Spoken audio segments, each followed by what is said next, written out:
ফুটন্ত গরম জলে দিয়ে দাও ডিম। ফুটন্ত গরম জলে ডিম আর সয়াবিন দিয়ে এত অপূর্ব স্বাদের রেসিপি হয় যে দেখে তোমরা অবাক হয়ে যাবে আর আঙুল চেটে খাবে। ভাত রুটির সাথে দুর্দান্ত লাগবে আর একদম ঝটপট তৈরি হয়ে যাবে। তো রেসিপিটার জন্য এখানে আমি 4টে ডিমকে ফাটিয়ে নেব। তো অবশ্যই তোমরা পরিবারের সদস্য সংখ্যা বুঝে করবে। এখানে আমি 4টে ডিমকে ফাটিয়ে নিয়েছি। ডিমের মধ্যে অল্প লবণ দিয়ে ডিমটাকে খুব ভালো করে ফেটিয়ে নিতে হবে। 4টে ডিমকে খুব ভালো করে আমি দেখো ফেটিয়ে নিলাম। এদিকে আমি জল গরম হতে বসিয়ে দিয়েছিলাম কড়াইতে। জলটা ফুটে ওঠার ঠিক আগের অবস্থায় আমি এই ফ্যাটানো ডিমের মিশ্রণটা জলের ওপর দিয়ে দিচ্ছি। যখনই জলটা ফুটে উঠতে যাবে তখনই এই ফ্যাটানো ডিমের মিশ্রণটা দিয়ে দেবে। আর অবশ্যই দিতে হবে সয়াবিন।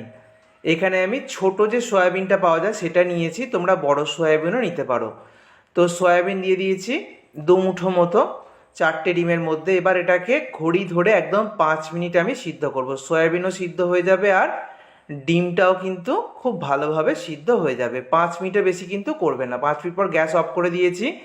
এবার জল থেকে ছেঁকে আমি তুলে নেব। ডিমটা অনেকটাই দেখো ফ্লাফি টাইপের হয়ে গেছে, একদম স্পঞ্জের মতো নরম রয়েছে। সয়াবিনটাও ভালোভাবে সিদ্ধ হয়ে গেছে। তো এই ডিম আর সয়াবিনের যে মিশ্রণটা, এটা থেকে জলটাকে চিপে বার করে নিয়েছি। আর যে জলটা রয়েছে এটাও কিন্তু আমি রেসিপিতে কাজে লাগাবো, এটাকে ফেলে দেবো না। তারপরে আমি কড়াইতে সর্ষের তেল গরম করে নিয়েছি আর এটা দেখো একদম ঝরঝরে টাইপের রয়েছে। জলটা আমি চিপে বার করে নিয়েছি।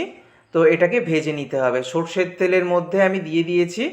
তারপরে অল্প হলুদের গুঁড়ো দেবো আর একটু গরম মশলার গুঁড়ো দিয়ে দেবো। আর যেটা দিতে হবে খুব সামান্য পরিমাণ লবণ। ডিমের মধ্যে লবণ দেওয়া ছিল তাই লবণটা বুঝে দেবে। এবার 3 থেকে 4 মিনিট খুব ভালো করে সর্ষের তেলের মধ্যে এটাকে ভেজে নেব। যদি সয়াবিন বড় দানা নাও তাহলে অবশ্যই সয়াবিনটাকে ছোট ছোট করে টুকরো করে দেবে। এখানে যেহেতু ছোটো দানা সয়াবিনটা নিয়েছি তাই ছোট করে টুকরো করার প্রয়োজন হয়নি। দেখো একদম ঝরঝরে টাইপের হয়ে গেছে। এইভাবে আমি তেলের মধ্যে 3 থেকে 4 মিনিট খুব ভালো করে ভেজে নিলাম। এবার ওই কড়াইতেই আরও একটু সর্ষের তেল দিয়ে দিচ্ছি। সর্ষের তেলটা গরম হয়ে গেলে গোটা জিরে ফোড়ন দিয়ে দিলাম। আমি ঠিক রেসিপিটা যেভাবে দেখাচ্ছি এইভাবে করবে, দুর্দান্ত টেস্ট হবে। আলু পছন্দ হলে একটু আলু দিয়ে দেবে। আলুটা একদম ছোটো ছোটো করে টুকরো করবে। তো অবশ্যই আলুটাকে একদম ছোটো করে টুকরো করেছি। অল্প হলুদ গুঁড়ো আর লবণ দিয়ে আলুটাকে ভালো করে ভেজে নিতে হবে। ভাজতে ভাজতে আলুটা সিদ্ধ হয়ে যাবে।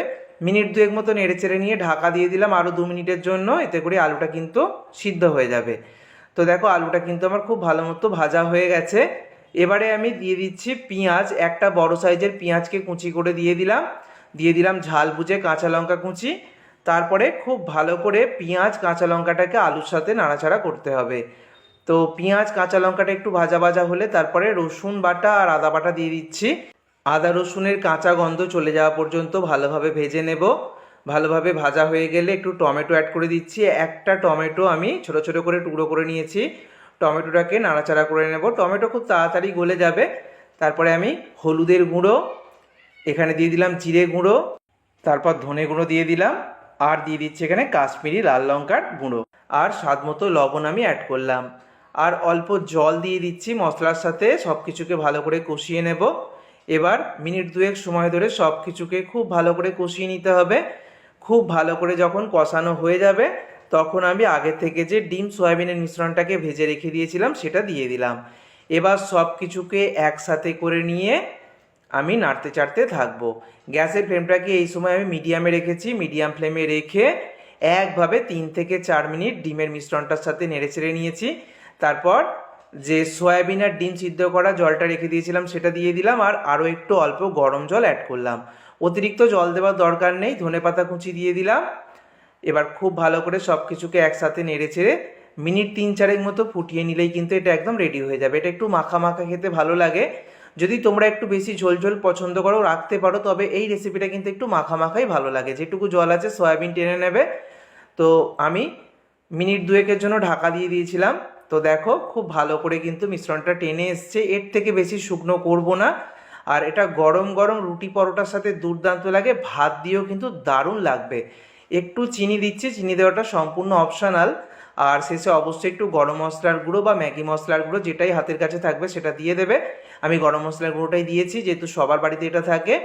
খুব ভালো করে নেড়ে চেড়ে নিলেই রেডি হয়ে গেল দুর্দান্ত রেসিপি। ডিম সয়াবিনের রেসিপিটা অবশ্যই ট্রাই করো, আমাকে কমেন্ট করে জানিও। ভিডিওটাকে অবশ্যই শেয়ার করো। ধন্যবাদ।